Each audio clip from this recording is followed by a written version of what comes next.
ఆయన ఎంటర్టైన్మెంట్ సినిమాలు చేశారు, at the same time message oriented సినిమాలు ఫినిష్ చేశారు, కమర్షియల్ ఫిల్మ్స్ చేశారు, సో ఫ్యాంటసీ సినిమాలు కూడా చేశారు. బట్ నాకు దొరికిన లక్కీ థింగ్ ఏంటంటే ఆయన అత్తగివుడు అమ్మాయి మొగుడు తర్వాత చాలా గ్యాప్ తర్వాత జయదేవిడ సుందరి చేశారు.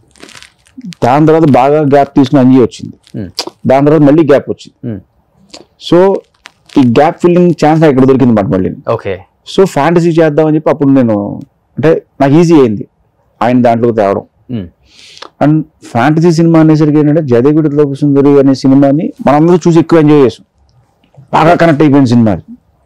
సో అలాంటి ఒక ఫ్యాంటసీ జోన్లో చిరంజీవి గారిని చూస్తే ఎలా ఉంటుంది అన్న స్ట్రాంగ్ ఫీలింగ్. ఓకే. అండ్ నాకు ఇది ఇప్పటి నుంచి కాదు, నేను నా బింబిసారా సినిమా టైంలో ఇంటర్వ్యూస్ లో కూడా చాలా మంది క్వశ్చన్ చేశారు నన్ను, చిరంజీవి గారితో అవకాశం వస్తే ఎలాంటి సినిమా చేస్తారు అంటే నేను స్ట్రైట్ జయదేవిలో అతిలోక సుందరి సినిమా చేస్తాను అనేవాడు. సో నాకు ఫస్ట్ నుంచి ఉంది ఆయన నేను అలా చూడాలి, ఒక ఫ్యాంటసీ వరల్డ్ చిరంజీవి గారిని చూడాలి. మిగతా అన్నీ చేశారు.